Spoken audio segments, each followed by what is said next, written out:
رب اشرح لي صدري ويسر لي أمري واحلل عقدة من لساني يفقهوا قولي. ربنا افتح بيننا وبين قومنا بالحق وأنت خير الفاتحين. وصلى الله تعالى على خير خلقه محمد وآله وأصحابه أجمعين. آمين برحمتك يا أرحم الراحمين بحق لا إله إلا الله محمد رسول الله صلى الله تعالى عليه وسلم. الحمد لله وكفى والصلاة والسلام على عباده الذين اصطفى خصوصا على نبيه وحبيبه سيدنا ومولانا وملجانا ومأوانا محمد المصطفى وعلى آله وأصحابه الذين قاموا بالصدق والصفاء وعلينا معهم إلى يوم الجزاء. أما بعد فأعوذ بالله من الشيطان الرجيم. بسم الله الرحمن الرحيم. لقد من الله على المؤمنين إذ بعث فيهم رسولا. صدق الله المولانا العظيم وصدق رسوله النبي الأمين الكريم. ونحن على ذلك ما قال من الشاهدين والشاكرين والحمد لله رب العالمين. ایک بند کر کے ایک رہنے دو.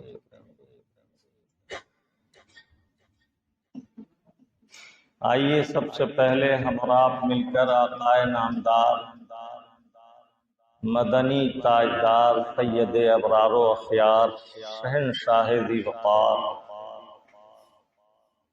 بزم ہستی کی اولین فصل بہار احمد مجتبی روحی فدا محمد مصطفیٰ صلی اللہ تعالی علیہ وسلم کے دربار پرانوار میں درود پاک کی نظر محبت پیش کریں اور پڑھیں. اللہم صلی علی سیدنا و شفیعنا و نبینا و مولانا محمد وعلی آل سیدنا و مولانا محمد کما تحب و ترضی بأن تصلی علیک صلاۃ و سلام علیک یا سیدی یا رسول اللہ.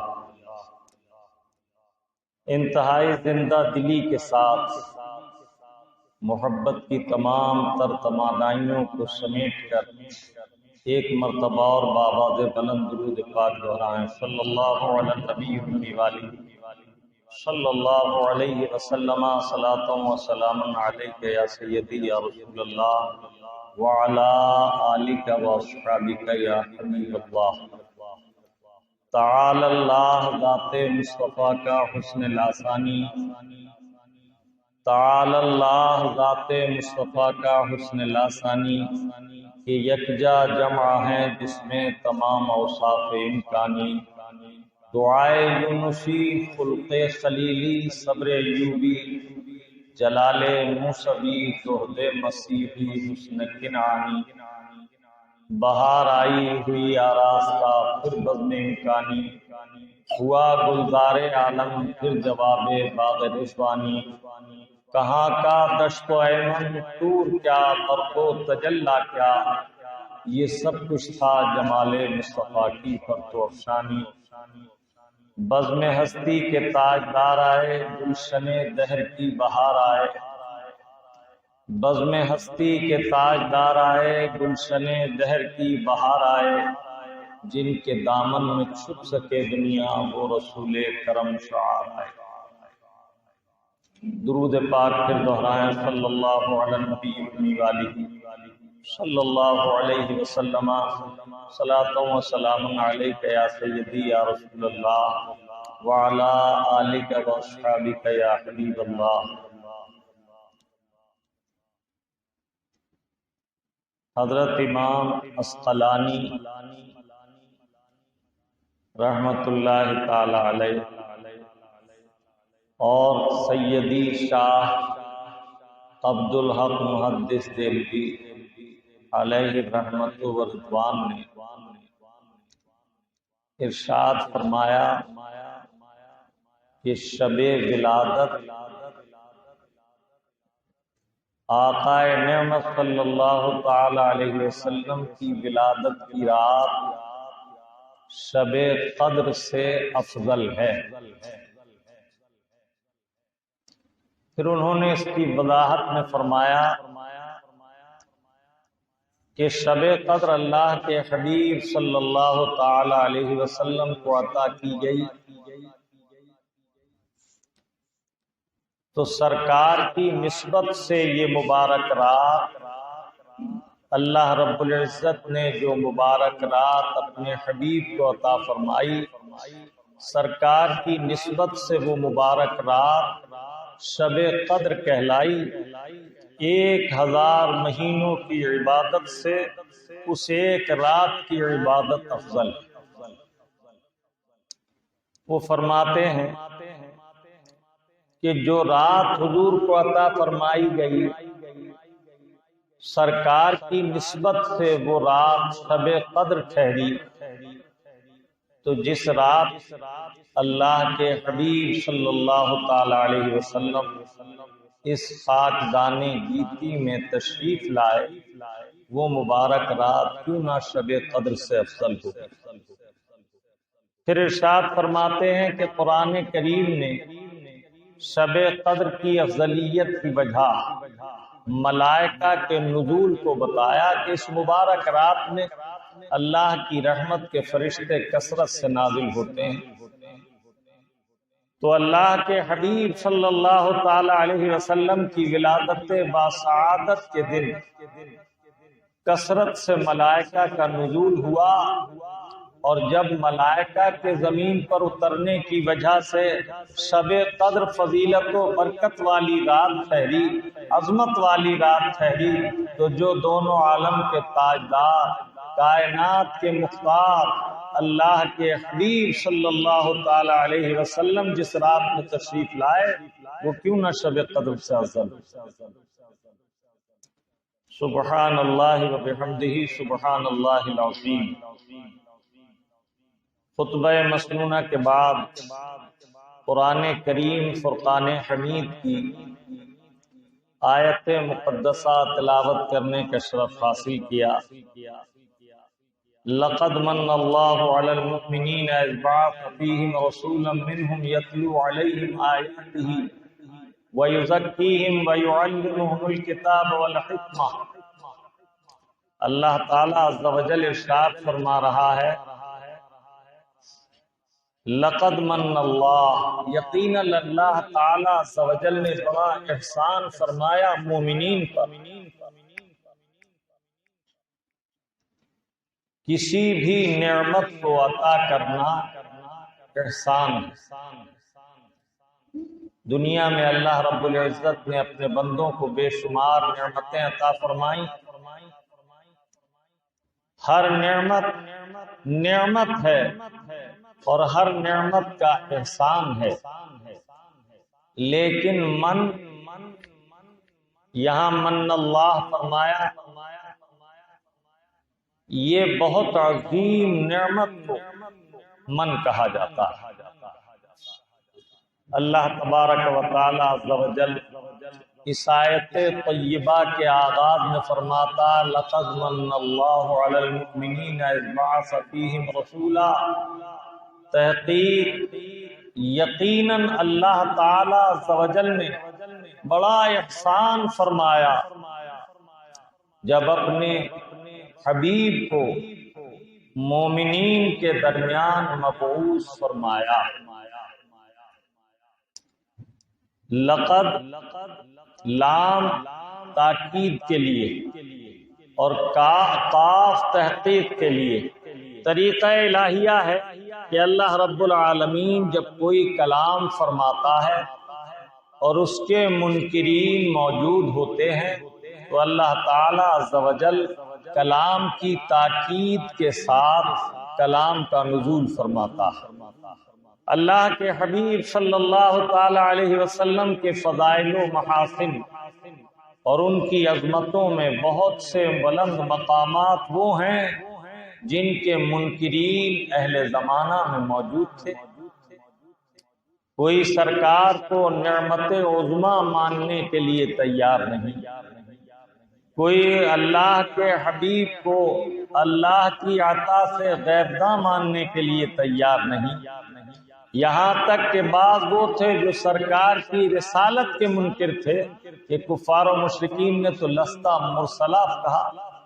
اللہ تعالیٰ عز و جل نے اہتمام فرمایا، لام اور قد کی تاکید کے ساتھ ارشاد فرمایا، یقیناً تحقیق اللہ تعالیٰ عز و جل نے احسان فرمایا جب مومنین کے درمیان اپنے رسول عظیم کو مبعوث فرمایا۔ اللہ تعالیٰ عز و جل نے کائنات عالم میں بے شمار نعمتیں پیدا فرمائیں اور بے شمار نعمتیں عنایت فرمانے کے ساتھ عام اعلان فرمایا، خلق لکم ما فی الارض جمیعا، جو کچھ ہم نے زمین میں پیدا فرمایا یہ سب نعمتیں تمہارے لیے ہیں۔ لیکن اللہ رب العزت نے کسی نعمت کا احسان نہیں جتایا،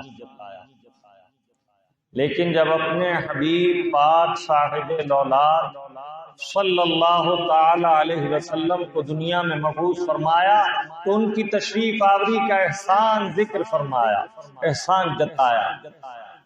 یہاں بعض نادانوں نے اعتراض کیا کہ احسان جتانا تو کسی نعمت کی عطا کے بعد یہ جائز نہیں، ناپسندیدہ عمل ہے، بلکہ اللہ تعالیٰ عز و جل نے ارشاد فرمایا، وَلَا تَبْطُلُوا أَعْمَالَكُمْ بِالْمَنِّ وَالْأَذَىٰ، کسی پر احسان جتا کر اپنی نیکی کو ضائع مت کرو۔ تو اس کا جواب یہ ہے کہ اللہ تعالیٰ عز و جل منعم حقیقی ہے، اور ہم جب کسی کو کچھ دیتے ہیں تو ہماری حیثیت مجازی منعم کی ہوتی ہے، اور مجازی کو یہ استحقاق نہیں کہ وہ احسان جتائے۔ اسے یوں کہیے کہ آپ جو چیز کسی کو دیتے ہیں تو اللہ تعالیٰ عز و جل کی عطا سے وہ آپ کو حاصل ہوئی، اور اللہ تعالیٰ عز و جل نے آپ کو توفیق دی، اور آپ نے کوئی نعمت کوئی چیز کسی کو پیش کی۔ نہیں کرتا کوئی کوڑی حوالے کہ جب تک دل میں رحم تو نہ ڈالے۔ جب تک اللہ تعالیٰ عز و جل کسی کو کچھ دلوانا نہیں چاہتا کوئی بندہ اسے کچھ نہیں دیتا۔ یہاں تک کہ بزرگوں نے فرمایا، بن مانگے موتی ملے، مانگے ملے نہ بھیک۔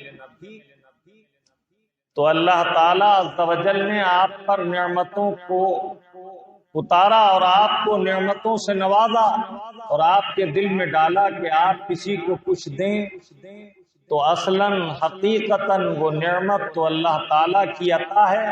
اللہ تعالیٰ نے آپ کو یہ اعزاز بخشا کہ آپ کے ہاتھوں سے کسی تک کوئی نعمت پہنچائی، تو آپ کے لیے حکم ہوا کہ آپ احسان نہ جتائیں۔ ایک جواب تو یہ ہوا، لیکن اللہ تعالیٰ عز و جل منعم حقیقی ہے، بادشاہ مطلق ہے، مالک کل ہے۔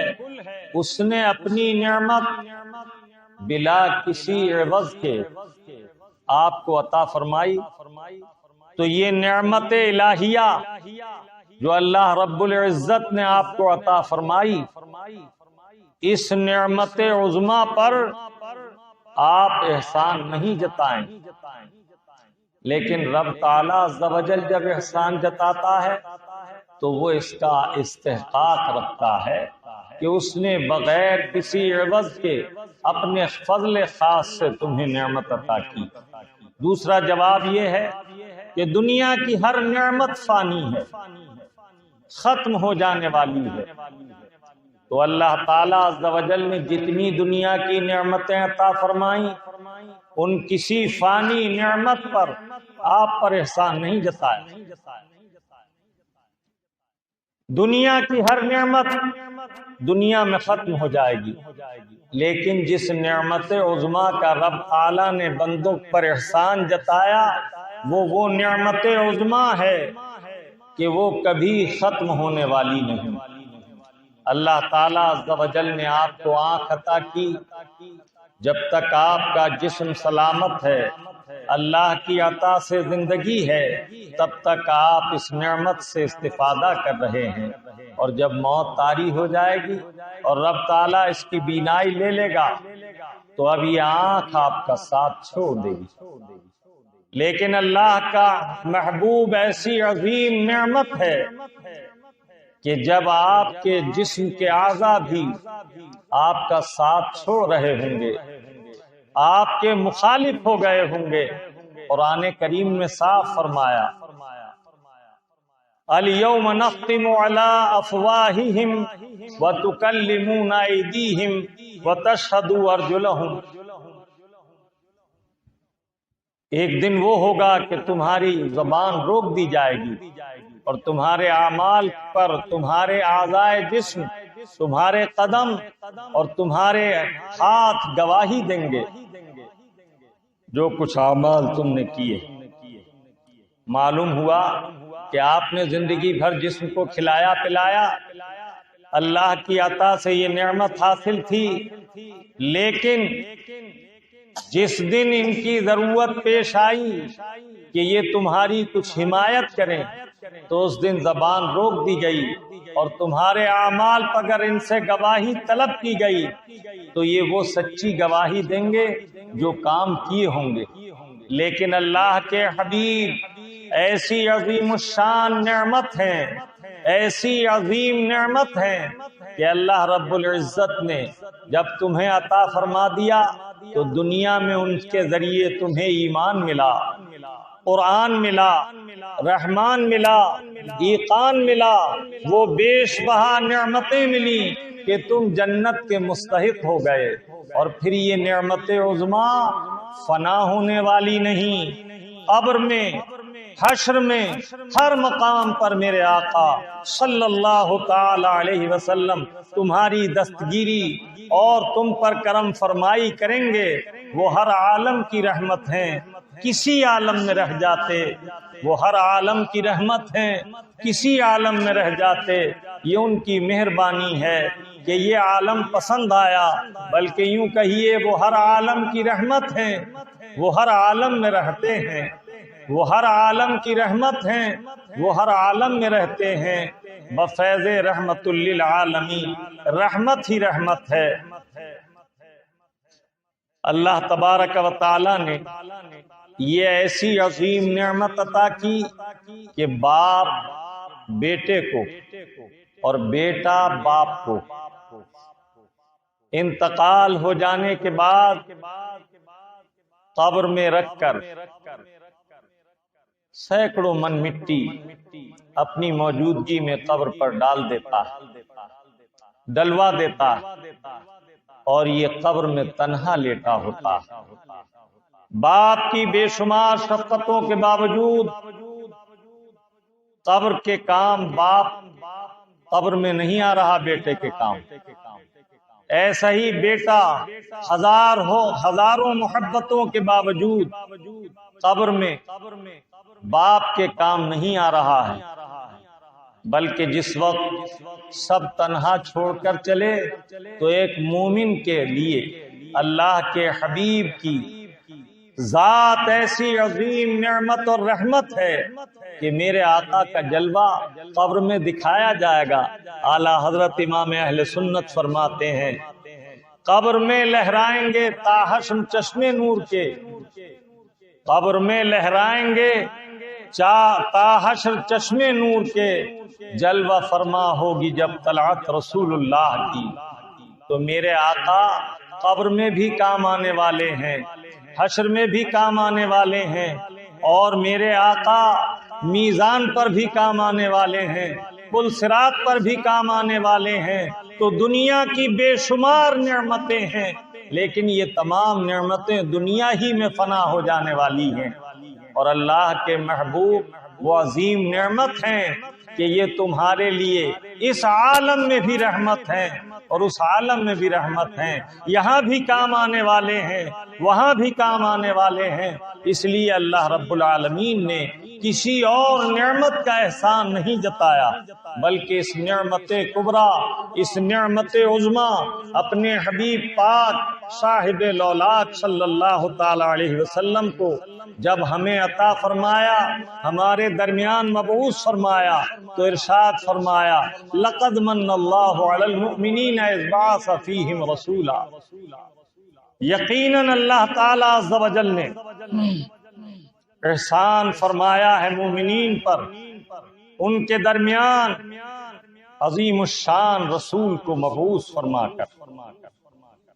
اب آپ کو معلوم ہوا کہ اللہ تعالیٰ عز و جل نے کتنی عظیم نعمت دے کر احسان جتایا۔ پانی عظیم نعمت ہے، ہوا عظیم نعمت ہے، کھانا عظیم نعمت ہے، ہر نعمت پر غور کیجئے، بلکہ جسم کے بال بھی عظیم نعمتیں ہیں۔ بال نعمت ہے، اس کی قدر اس سے پوچھئے جس کے سر سے بال چلے گئے، اور وہ جب ہاتھ پھیرتا ہے تو اسے کیا احساس ہوتا ہے۔ تو بال اللہ کی نعمت ہیں اور اس کی بے شمار حکمتیں ہیں ہر نعمت میں، لیکن بھئی ہما اس نے دنیا کی ساری نعمتیں دینے کے بعد احسان نہیں جتایا، لیکن جب اپنا محبوب تمہارے درمیان مبعوث فرمایا تو احسان ذکر فرمایا۔ جب یہ بات آپ نے سمجھ لی کہ رسول اللہ عظیم نعمت ہیں، تو اب ایک بات اور سمجھیے کہ احسان جتانے کی ممانعت آپ کے لیے اس لیے ہے کہ رب تعالیٰ ارشاد فرماتا وَلَا تَبْطُلُوا أَعْمَالَكُمْ بِالْمَنِّ وَالْأَذَىٰ، تم کسی فقیر کو کچھ دیتے ہو، کسی حاجت مند کو کچھ دیتے ہو اور پھر اس کا احسان جتاتے ہو اور اس کے سامنے اس احسان کو دہراتے ہو جس سے اسے تکلیف ہوتی ہے، ایذا ہوتی ہے، تو اللہ تعالیٰ نے منع فرمایا کہ اپنے عمل کو اکارت مت کرو، احسان جتا کر اور ایذا دے کر، بالمن والاذی۔ تو یہ احسان جتانا جس پر آپ نے انعام کیا، جسے آپ نے کچھ دیا، جس نے آپ سے کوئی نعمت حاصل کی، اسے احسان جتانے کا مطلب ہے ایذا پہنچانا۔ تو اگر ایذا کے لیے احسان جتایا جائے تو یقیناً وہ احسان جتانا حرام ہے۔ اللہ تبارک و تعالیٰ کے حبیب صلی اللہ تعالی علیہ وسلم نے اسی ایذا رسانی والے احسان جتانے سے منع فرمایا، اور اگر قدر نعمت کے لیے ہو کہ جو نعمت دی جا رہی ہے اس نعمت کی عظمت کو پہچانو، تو اب یہ احسان جتانا ناجائز و حرام نہیں۔ اللہ کے محبوب صلی اللہ تعالی علیہ وسلم کی بارگاہ میں حضور کے چچا جان حضرت سیدنا عباس رضی اللہ تعالیٰ عنہ حاضر ہیں۔ میرے آقا فرماتے ہیں چچا جان آج میں آپ کو ایک عظیم نماز کے بارے میں بتاتا ہوں، اور انہیں صلاۃ التسبیح تعلیم کرنے کا ارادہ فرمایا، تو اللہ کے حبیب نے فرمایا یہ ایسا عظیم عمل ہے، یہ ایسی جلیل الشان عبادت ہے کہ چچا جان میں آپ پر احسان کر رہا ہوں آپ کو یہ بتا کر۔ تو یہ احسان جتانا جو نعمت دی جا رہی تھی اس نعمت کی عظمت اور قدر کو متعارف کرانے کے لیے تھا، تو معلوم یہ ہوا کہ ہر احسان جتانا ناجائز و حرام نہیں، بلکہ کبھی قدر نعمت، تعارف نعمت، عظمت نعمت کو تعارف کرانے کے لیے اگر احسان جتایا جائے تو وہ احسان جتانا جائز ہے۔ ایک وجہ اور بھی ہے احسان جتانے کی کہ اللہ تعالیٰ عز و جل نے اپنے محبوب کو ہمارے درمیان مبعوث فرمایا۔ سرکار کا معراج میں تشریف لے جانا یہ تعجب کی بات نہیں، بلکہ تعجب کی بات یہ ہے کہ قرب الہی سے بندوں کی طرف لوٹ آنا۔ اس نقطے کو سمجھنے کے لیے ایک بڑا لطیف نقطہ میں عرض کرتا ہوں، ذہن حاضر کیجئے۔ میرے آقا صلی اللہ تعالی علیہ وسلم کو اللہ تعالیٰ نے لباس بشریت میں دنیا میں بھیجا، اور ارشاد فرمایا قل انما انا بشر مثلکم یوحی الی، اے محبوب آپ فرمائیے میں تمہاری طرح ایک بشر ہوں، میرے رب کی جانب سے مجھ پر وحی آتی ہے، انما الہکم الہ واحد، یہ کہ تمہارا رب ایک ہے۔ اب ظاہر ہے کہ وحی انبیاء پر آتی ہے، وحی آنا ایک ایسا امتیاز ہے جس نے تمام بنی نوع انسانیت سے میرے آقا کو ممتاز کر دیا، لیکن جن کی عقلیں بند ہیں سینکڑوں سال سے اس آیت پر غور و خوض کر رہے ہیں، غور و فکر کر رہے ہیں، لیکن کیا کہتے ہیں حضور ہماری طرح بشر ہیں۔ اب آؤ ایک نقطہ عرض کر کے میں آگے بڑھوں گا، میرے آقا ہماری طرح بشر نہیں، بلکہ ان کی شان عظمت یہ ہے نہ تخت و تاج نہ سیم و گوہر کی بات کرو، نہ تخت و تاج نہ سیم و گوہر کی بات کرو، جو خیر چاہو تو خیر البشر کی بات کرو، حجر کے بھیس میں یاقوت کو حجر نہ کہو، حجر کے بھیس میں یاقوت کو حجر نہ کہو، بشر کے بھیس میں لاکل بشر کی بات کرو، سمجھ سکے نہ جو اسرار ایکم مثلی، وہ کم نظر ہے کسی دیدہ ور کی بات کرو۔ اب آئیں توجہ فرمائیں، اللہ رب العالمین نے اپنے محبوب صلی اللہ تعالی علیہ وسلم کو دنیا میں جب بھیجا تو جہاں جہاں سرکار کی دنیا میں تشریف آوری کا ذکر ہے تو وہاں رسول فرمایا، هو الذی ارسل رسولہ بالہدی ودین الحق، اللہ وہ ہے جس نے اپنے رسول کو ہدایت اور دین حق کے ساتھ تمہاری طرف بھیجا۔ تو جب ہماری طرف بھیجے گئے تو رسول فرمایا گیا، لقد من اللہ علی المؤمنین اذ بعث فیہم رسولا، تحقیق اللہ تعالیٰ نے مومنین پر احسان عظیم فرمایا ان کے درمیان اپنے رسول کو مبعوث فرما کر۔ تو جب حضور ہماری طرف تشریف لاتے ہیں تو قرآن کریم کی بولی میں رب تعالیٰ انہیں رسول فرماتا ہے۔ کیا فرماتا ہے؟ رسول۔ هو الذی بعث فی الامیین رسولا منہم یتلو علیہم آیاتہ، اللہ وہ ہے جس نے بے پڑھوں میں انہی میں سے ایک شاندار رسول بھیجا۔ جتنی آیات آپ تلاوت کریں گے، جب آپ کی طرف نبی کی تشریف آوری کا ذکر ہوگا، رسول کی آمد کا ذکر ہوگا، تو اللہ تعالیٰ انہیں صفت رسالت کے ساتھ ذکر فرمائے گا۔ تلک الرسل فضلنا بعضهم علی بعض، یہ رسول ہیں جنہیں ہم نے بعض کو بعض پر فضیلت دی۔ تو جہاں جہاں قرآن میں حضور کی تشریف آوری کا ذکر دنیا میں ہوگا، آپ کے درمیان ان کی آمد کا ذکر ہوگا، تو رب تعالیٰ وہاں رسول فرمائے گا۔ اور جب اپنے قریب بلایا،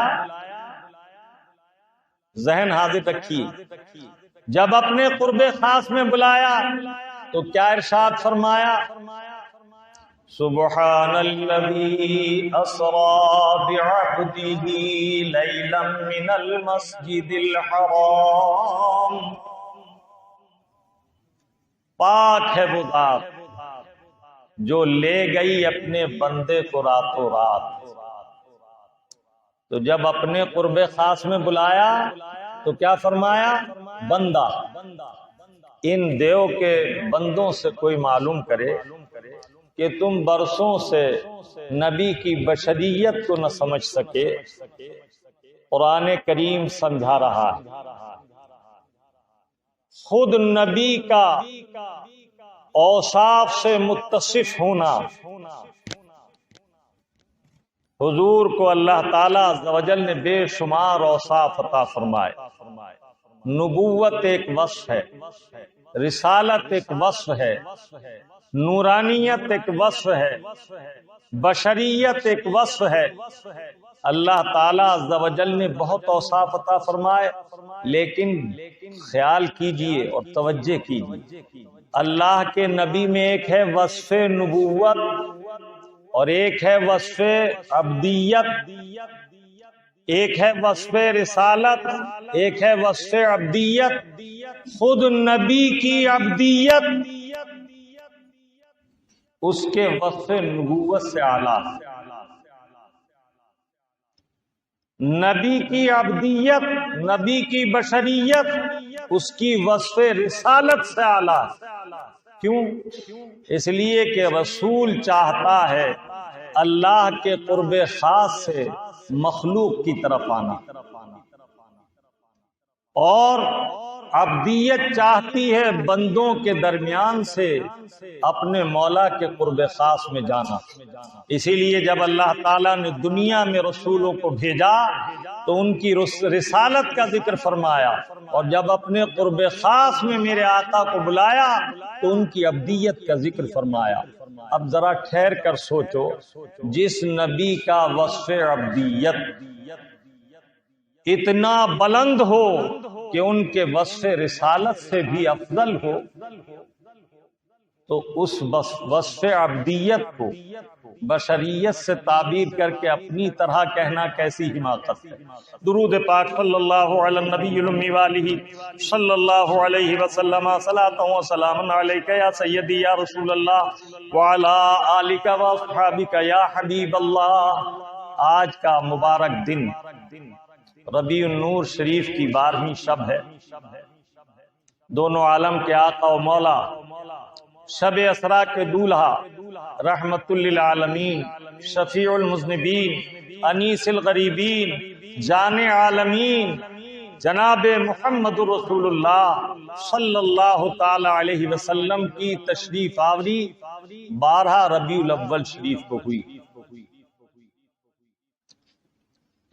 جب سے سرکار دنیا میں تشریف لائے اس وقت سے، بلکہ جس وقت سے اللہ تعالی عز و جل نے خلقت مصطفیٰ کی اس وقت سے اس عالم میں بھی اس عالم میں بھی ان کی تشریف آوری کا تذکرہ ہوتا رہا۔ ہر زمانے میں احادیث طیبات ان اذکار سے لبریز ہیں۔ اللہ کے محبوب جلوہ فرما ہے، صحابی رسول عرض کرتے ہیں، حضرت سیدنا جابر رضی اللہ تعالیٰ، یا رسول اللہ، آپ کے رب عز و جل نے سب سے پہلے کس چیز کو پیدا فرمایا؟ مخلوقات میں سب سے پہلے کیا چیز پیدا کی؟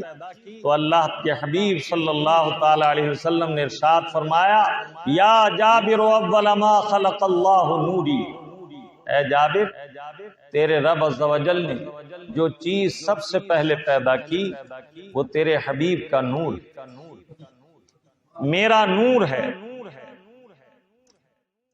سیرت پاک مصطفیٰ میں علماء ربانین نے تذکرہ اس طرح کیا کہ ایک ہے خلقت مصطفی اور ایک ہے بعثت مصطفی اور ایک ہے رسالت مصطفی۔ خلقت محمدی کیا ہے؟ اللہ تعالی عز و جل نے ساری کائنات، ساری مخلوقات سے پہلے حضور کو پیدا فرمایا، اس لیے کہ انہیں رب العزت کو سب پر گواہ بنانا تھا، انہیں رحمت للعالمین بنانا تھا، انہیں رسول العالمین بنانا تھا۔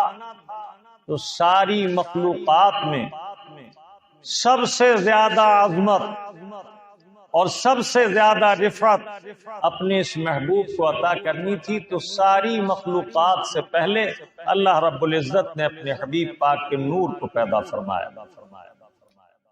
اس کے بعد سرکار کے نور سے ساری کائنات کا نور پیدا کیا گیا، اور اللہ تعالیٰ عز و جل نے نور مصطفیٰ سے ساری کائنات کی ہر شے کو بنایا۔ اسی لیے عرفا فرماتے ہیں، علامہ عاصی علیہ رحمت نے فرمایا، جو شے تیری نگاہ سے گزرے درود پڑھ، جو شے تیری نگاہ سے گزرے درود پڑھ، ہر جزو و کل ہے مظہر انوار مصطفیٰ، ہر شے میں حضور کا جلوہ موجود۔ شیخ سعدی شیرازی علیہ رحمت الباری فرماتے ہیں، تو اصل وجود آمدی از نخست، دیگر ہر چے موجود شد فرع تست۔ یا رسول اللہ، آپ کو اللہ تعالیٰ نے اصل وجود کائنات بنایا، اور باقی جتنی چیزیں پیدا ہوئیں وہ آپ کی فرع ہیں اور آپ سب کی اصل ہیں۔ اللہ تبارک و تعالی عز و جل نے انہیں باعث وجود کائنات بنایا۔ وہ جو نہ تھے تو کچھ نہ تھا، وہ جو نہ ہوں تو کچھ نہ ہو، جان ہے وہ جہان کی، جان ہے تو جہان ہے۔ اور اللہ تعالی عز و جل نے نور مصطفیٰ کو پیدا کرنے کے بعد اپنے قرب خاص میں رکھا، اور اللہ رب العزت کے قرب خاص سے یہ مسلسل فیض پاتے رہے۔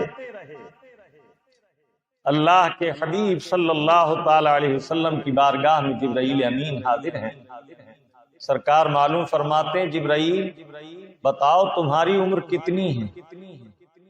عرض کیا، یا رسول اللہ، میں یہ تو نہیں جانتا میری عمر کتنی ہے۔ افق اعلیٰ پر ملائے اعلیٰ کے حجاب سے ایک ستارہ طلوع ہوتا تھا، جو 70,000 برس کے بعد ایک بار نظر آتا تھا۔ میں نے اس ستارے کو 72,000 مرتبہ دیکھا۔ کون حساب لگا سکتا ہے؟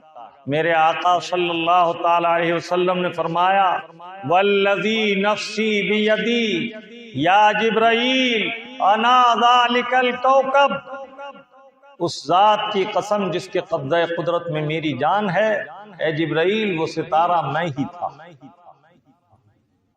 اب یہاں ایک سوال ہوتا ہے کہ میرے آقا کے نور کو ستارے کی شکل میں جبرائیل امین علیہ السلام دیکھا کرتے تھے، 70,000 برس کے بعد ایک بار، تو باقی وقت یہ نور کہاں رہتا تھا؟ تو اللہ کے حبیب صلی اللہ تعالی علیہ وسلم کے رازدار صحابہ کرام فرماتے ہیں کہ اللہ کے حبیب کا نور عرش الہی کے قرب میں، اپنے مولا کے قرب خاص میں، اپنے مولا کی بارگاہ میں سجدہ ریز رہتا تھا، تو جبرائیل نہیں دیکھتے تھے، اور جب میرے آقا کا نور بلند ہوتا تو جبرائیل امین دیکھ لیا کرتے تھے۔ اب میں آپ سے پوچھتا ہوں کہ جیسا ہم جلیس ہوتا ہے ویسی اس کی صحبت کا اثر ہوتا ہے۔ ہم نے تو احادیث طیبات کا مطالعہ کیا تو پڑھا کہ ایک عام انسان بارگاہ مصطفیٰ میں اللہ کے حبیب کی بارگاہ میں حاضر ہو گئے، اور سرکار کے دست کرم پر مشرف باسلام ہو گئے۔ کچھ دیر حضور کی بارگاہ میں رہے، اور سرکار کی زیارت اپنی آنکھوں سے، ماتھے کی آنکھوں سے سرکار کا چہرہ زیبا دیکھا۔ کچھ دیر حضور کی مجلس میں حاضر رہے اور پھر چلے گئے۔ میں بہت طویل مدت کا ذکر نہیں کرتا، ایمان کی حالت میں حضور کی زیارت کی، جمال جہاں آرا کو اپنی آنکھوں میں بسایا، اور اس کے بعد وہ وہاں سے ہٹ گئے اور ان کا وصال ہو گیا۔ علماء حقہ سے معلوم کرو، اس صحابی رسول نے جس نے مصطفیٰ جان رحمت کو ایمان کی حالت میں دیکھا اور ایمان پر انتقال ہو گیا، کیا کہا جائے گا؟ جواب ہوگا صحابی۔ پھر ان کا مرتبہ کیا ہے؟ بڑے سے بڑا غوث، بڑے سے بڑا قطب، بڑے سے بڑا ابدال، عالم، فاضل، محدث، ولی، غوث، قطب الاقطاب، فرد الافراد، ابدال، کوئی بھی ان کے مقام عظمت کو نہیں پہنچ سکتا، بلکہ علماء فرماتے ہیں فتاوی ہندیہ، جسے فتاوی عالمگیری بھی کہا جاتا ہے، اس میں ہے کہ صحابی کا مرتبہ تو کجا، صحابی کے گھوڑے کی ٹاپ سے جو خاک اڑ کر گھوڑے کی نتھنے میں جمع ہو جاتی ہے اس خاک کی برابر نہیں ہو سکتا۔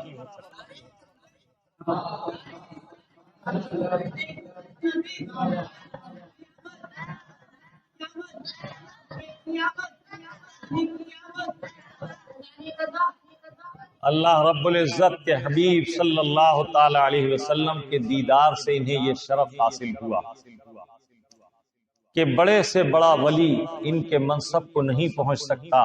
اب میرے آقا کا ارشاد سن لو، سرکار نے کیا فرمایا، میرا صحابی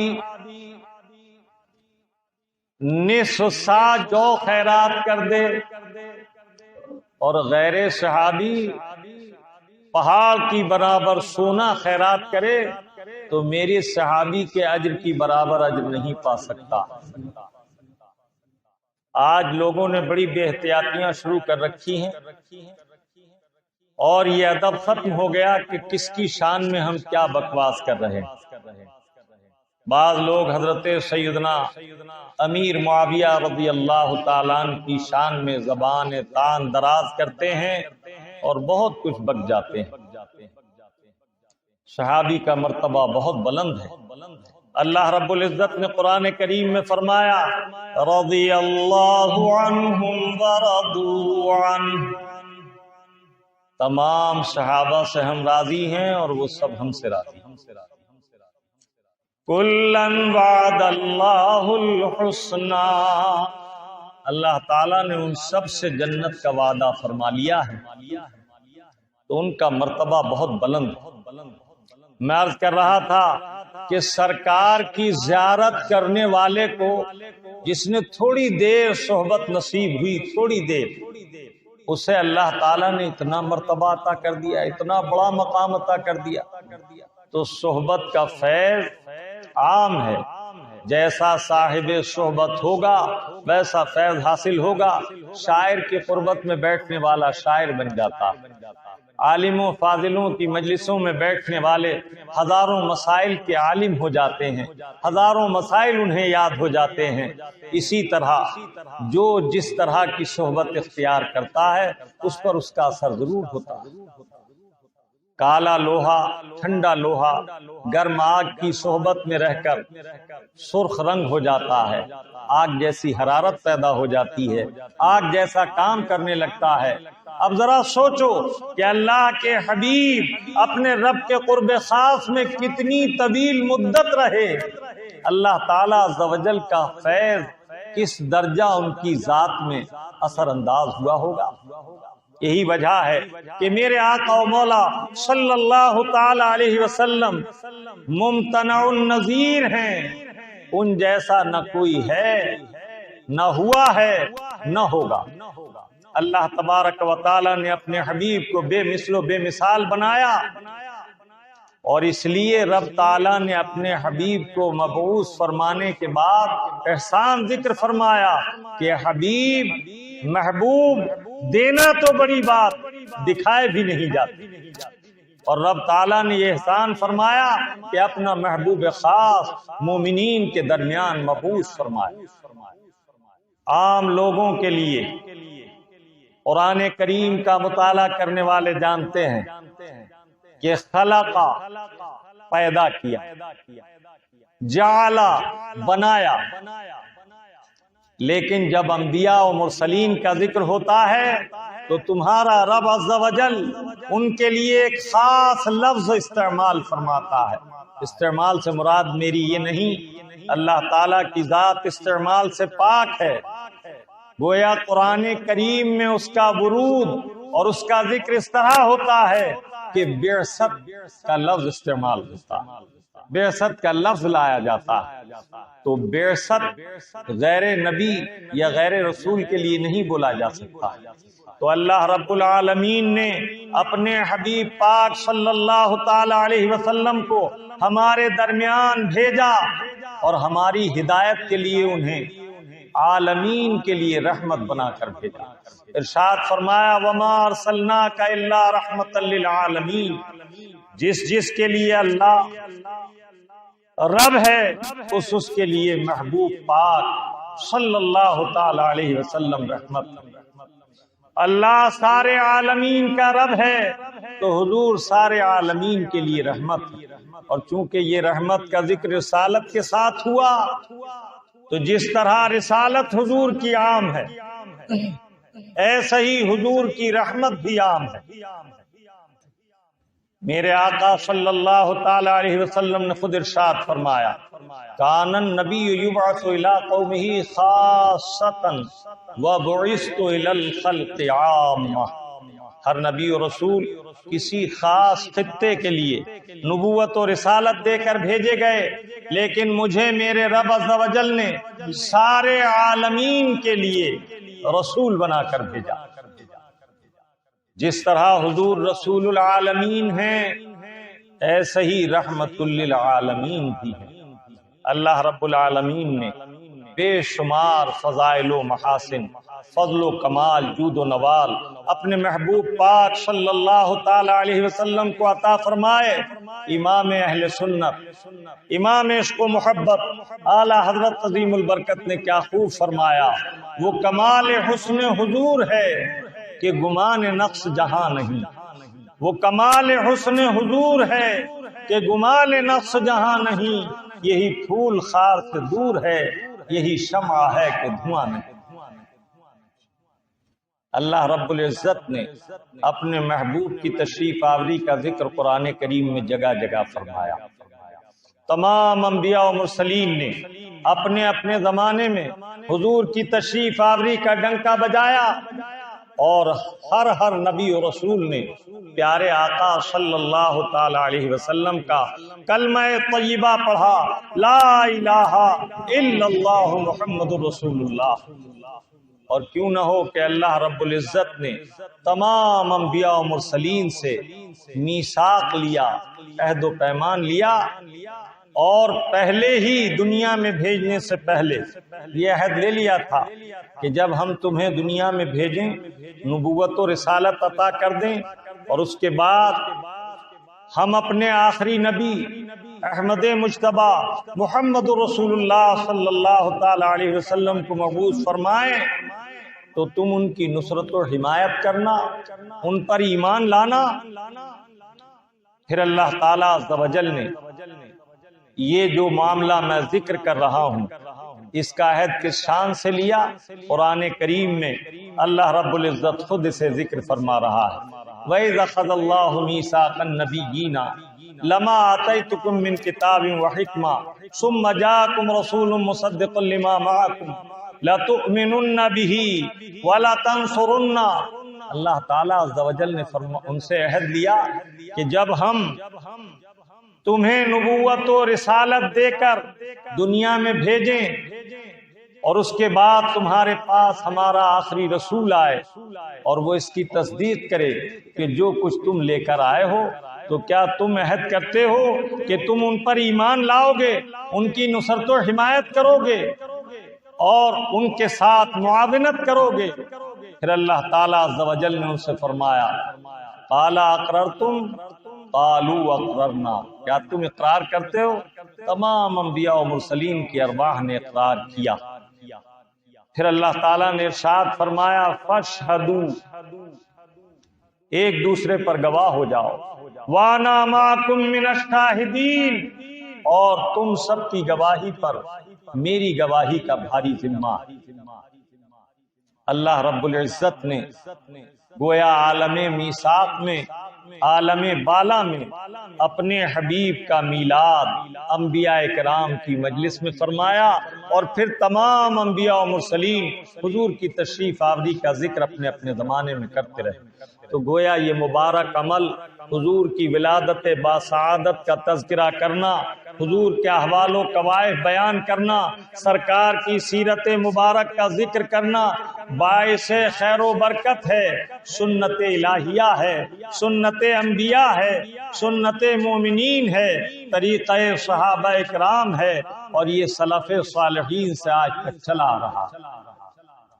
یہ مبارک رات برکتوں اور رحمتوں کے نزول کی رات ہے۔ اللہ تعالیٰ عز و جل نے حدیث قدسی میں ارشاد فرمایا، انا جلیس من ذکرنی، میں اس کا ہم جلیس ہوتا ہوں جو میرا ذکر کرتا ہے۔ اور میلاد مبارک میں اللہ اور اللہ کے حبیب کا ذکر ہوتا ہے، اللہ اور اللہ کے رسول کا ذکر ہوتا ہے، اور صدہا مسائل شرعی کا بیان ہوتا ہے۔ تو یہ مجلس پاک بڑی خیر و برکت کی مجلس ہے۔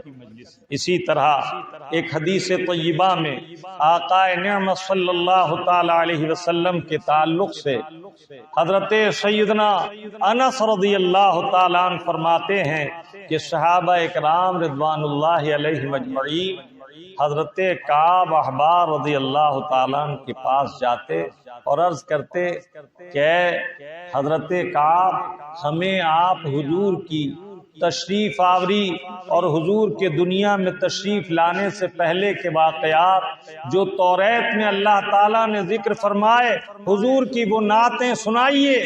تو وہ سرکار کے اوصاف حمیدہ انہیں سناتے، اور صحابہ اکرام کا تو یہ عام طریقہ تھا کہ ایک دوسرے سے سرکار کے احوال و قوائف معلوم کرتے۔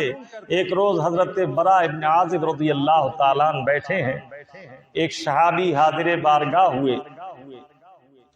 یہ جب اللہ کے حبیب دنیا سے رخصت ہوئے تو ان کی عمر 8 یا 9 برس کی تھی۔ اس وجہ سے حضور کا چہرہ زیبا ان کے خیال میں کما حقہ محفوظ نہ تھا۔ جب صحابی رسول حضرت برا ابن عازب کو دیکھا تو قریب آئے اور عرض کیا، کیف کان وجہ النبی صلی اللہ تعالی علیہ وسلم، میرے آقا کا چہرہ زیبا کیسا تھا؟ آپ نے تو بار بار دیکھا ہے، بیان کیجئے۔ ان کے ساتھ میں ایک اور نوجوان تھے، انہوں نے جلدی سے کہا، امثل السیف، کیا حضور کا چہرہ زیبا تلوار کی طرح منور، روشن و تابندہ تھا؟ انہوں نے ارشاد فرمایا، لا بل مثل القمر، نہیں بلکہ سرکار کا چہرہ مبارک چاند کی طرح روشن اور تابندہ تھا۔ سبحان اللہ و بحمدہ، سبحان اللہ العظیم۔ میرے آقا صلی اللہ تعالی علیہ وسلم کا حسن و جمال، سبحان اللہ۔ حضرت سیدنا انس رضی اللہ تعالیٰ نے حدیث پاک نقل کرتے ہیں، رأیت رسول اللہ صلی اللہ تعالی علیہ وسلم فی لیلۃ اضحیان، میں نے اللہ کے حبیب صلی اللہ تعالی علیہ وسلم کو چاندنی رات میں دیکھا۔ وہ کہتے ہیں چاند 14ویں کا چاند آسمان پر روشن تھا اور میں حضور کی خدمت میں حاضر ہوا تو کہتے ہیں رأیت رسول اللہ صلی اللہ تعالی علیہ وسلم فی لیلۃ اضحیان، میں نے اللہ کے حبیب کو چاندنی رات میں 14ویں تاریخ میں مسجد نبی میں جلوہ گر دیکھا، علیہ حلۃ الحمراء، میرے آقا سرخ دھاری دار جبہ مبارک سے بتن کیے ہوئے تھے۔ فنظرت الی وجہ رسول اللہ صلی اللہ علیہ وسلم، تو میں نے ایک نظر سرکار کے چہرے کو دیکھا، والنظر الی القمر، اور ایک نظر میں نے چاند کی طرف کی، فہو عندی احسن من القمر، تو سرکار کا چہرہ مبارک میرے نزدیک چاند سے زیادہ روشن تھا، چاند سے زیادہ تابندہ تھا۔ صحابہ اکرام کا عام دستور تھا کہ سرکار کے لباس مبارک، ریش مبارک، سر کے بالوں کے تعلق سے ایک دوسرے سے تذکرہ کرتے اور یوں اس جمال جہاں آرا کے جلووں کو اپنے تصورات میں بسائے رکھتے تھے۔ یہ سب کیا تھا؟ ان کا ذکر، ان کی تمنا، ان کی یاد۔ ان کا ذکر، ان کی تمنا، ان کی یاد، الغرض ہم کو ذرا فرصت نہیں، اور حق تو یہ ہے سرمایہ حیات مسلمہ ہے ان کی یاد، سرمایہ حیات مسلمہ ہے ان کی یاد، یعنی بہار گلشن ایمان ہے ان کی یاد۔ اللہ تبارک و تعالی ہمیں اور آپ کو اپنے حبیب پاک صاحب لولاک صلی اللہ تعالی علیہ وسلم سے سچی محبت عطا فرمائے۔ محبت رسول کا نام ہی ہے ایمان۔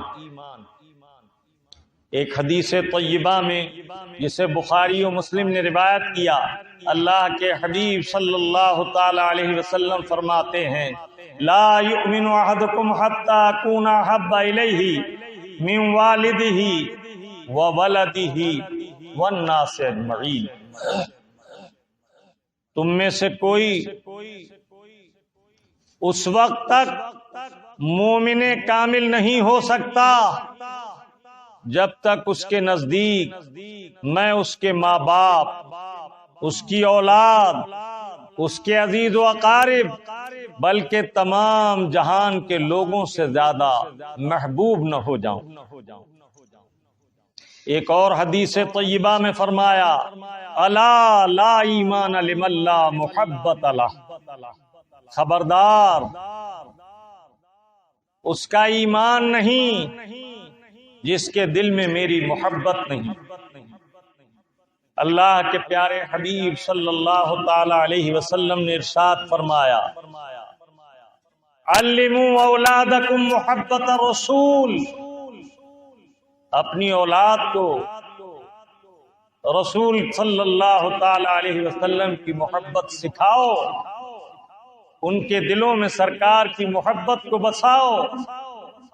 علموا اولادکم محبت اہل البیت، اور اہل بیت پاک کی محبت انہیں سکھاؤ۔ اللہ تبارک و تعالی ہمیں اور آپ کو اپنے حبیب پاک کی سچی محبت عطا فرمائے، اہل بیت پاک سے سچی محبت عطا فرمائے، اور صحابہ اکرام رضوان اللہ تعالی علیہم اجمعین سے سچی محبت عطا فرمائے، اور اہل اللہ سے سچی محبت عطا فرمائے۔ یہ محبتوں کا سلسلہ ہی ایمان کا خزینہ ہے۔ اللہ کے پیارے حبیب صلی اللہ تعالی علیہ وسلم کی عظمتوں کو کون بیان کر سکتا ہے؟ حسن یوسف دم عیسیٰ ید بیضا داری، حسن یوسف دم عیسیٰ ید بیضا داری، آنچ خوباں ہما دارند تو تنہا داری۔ اللہ تعالیٰ عز و جل نے اپنے محبوب میں بے شمار خوبیاں جمع فرمائی، جس قدر معجزات تمام انبیاء و مرسلین کو عطا فرمائے، ذات پاک مصطفیٰ میں جمع فرما دیے۔ خدا نے ایک محمد میں دے دیا سب کچھ، خدا نے ایک محمد میں دے دیا سب کچھ، کریم کا کرم ہے بے حساب کیا کہنا۔ ان کی عظمتوں کا اندازہ ان کے اسم پاک کی عظمتوں سے لگاؤ کہ سرکار کے 4 مبارک نام ہیں جن کا مادہ حمد ہے۔ ایک نام پاک ہے محمد، یہ حمد سے مشتق ہے اور اس میں مفعول ہے، اور ایک نام پاک ہے احمد، یہ بھی حمد سے مشتق ہے، اور ایک نام پاک ہے حامد، یہ بھی حمد سے مشتق ہے، اور ایک نام پاک ہے محمود، یہ بھی حمد سے مشتق ہے۔ اللہ تعالیٰ عز و جل نے اپنے حبیب کے نام کیسے شاندار رکھے، محمد الذی یحمد حمدا بعد حمد، محمد وہ ہے جس کی مسلسل تعریف و توصیف کی جائے، ہم تعریف کی جائے، مسلسل تعریف کی جائے، تعریف کے اوپر تعریف، تعریف کے بعد تعریف کی جائے۔ والذی حمد مرۃ بعد مرۃ، اور محمد وہ ہے جس کی بار بار حمد و ثنا کی جائے۔ محمد اس میں مفعول ہے، محمد وہ جس کی اللہ تعالی عز و جل نے سب سے زیادہ تعریف کی۔ اور احمد وہ جس نے اپنے رب کی سب سے زیادہ تعریف کی۔ محمد سے صفت پوچھو خدا کی، خدا سے پوچھئے شان محمد صلی اللہ تعالی علیہ وسلم۔ اللہ رب العزت نے اپنے حبیب پاک کو کس قدر منزلیں اور مراتب عطا فرمائے، سبحان اللہ۔ اللہ رب العزت قرآن کریم میں خود ارشاد فرما رہا ہے، وَرَفَعْنَا لَكَ ذِكْرَكَ، اے محبوب ہم نے آپ کے ذکر پاک کو بلند کر دیا۔ کتنا بلند کیا؟ ایہام، سرکار نے نہ فرمایا بلکہ رب عز و جل نے فرمایا۔ اب جو بلند کرنے والا ہے اسے دیکھو، وہ بلند کرنے والا قادر مطلق ہے، وہ اپنی عظمتوں کے مطابق بلند کرے گا۔ اسی لیے اللہ کے حبیب صلی اللہ تعالی علیہ وسلم کی مدح و ثنا میں قرآن پاک کی ہر آیت طیبہ پیارے آقا صلی اللہ تعالی علیہ وسلم کی پیاری جگمگاتی ہوئی نعت پاک۔ میرے آقا صلی اللہ تعالی علیہ وسلم کی عظمت کو سمجھنے کے لیے اتنا بہت ہے کہ آپ کا رب عز و جل فرماتا ہے، تِلْكَ الرُّسُلُ فَضَّلْنَا بَعْضَهُمْ عَلَى بَعْضٍ، یہ رسول ہیں جن میں ہم نے بعض کو بعض پر فضیلت دی۔ مِنْهُمْ مَنْ كَلَّمَ اللَّهُ، بعض وہ ہیں ان میں سے جن سے ہم نے کلام فرمایا۔ وَرَفَعَ بَعْضَهُمْ دَرَجَاتٍ، اور بعض وہ ہیں جنہیں درجوں بلند فرمایا۔ یہ بلندی کا ذکر عام آدمیوں میں نہیں ہے، عام انسانوں میں نہیں ہے، بلکہ یہ بلندی کا تذکرہ، یہ عظمتوں کا تذکرہ انبیاء و مرسلین میں ہے۔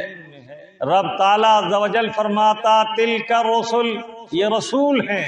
اب اگر مقام رسالت کو سمجھنا ہے تو پہلے آدمی کو سمجھو، پھر اس کی آدمیت کو سمجھو، پھر انسان کو سمجھو، پھر اس کی انسانیت کو سمجھو، پھر مومن کو سمجھو، پھر مومن کی مرتبے کو سمجھو، پھر اللہ کے ولی کو سمجھو، پھر ولی کے بعد غوث کو سمجھو، قطب کو سمجھو، صحابی کو سمجھو، تب جا کر تم نبی کو سمجھو گے، اور نبی کو سمجھنے کے بعد اولو العزم نبی کو سمجھو، پھر جلیل القدر نبی کو سمجھو، پھر رسول کے منصب کو سمجھو، پھر اولو العزم رسول کو سمجھو، پھر رسولوں میں سید الرسل احمد مجتبی محمد مصطفیٰ صلی اللہ تعالی علیہ وسلم کے مقام عظمت تک کچھ رسائی ہوگی۔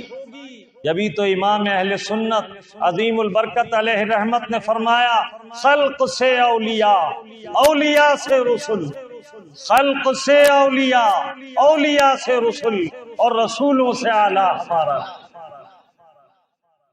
اللہ رب العزت نے اپنے محبوب کو ترقی اور منازل عطا کی۔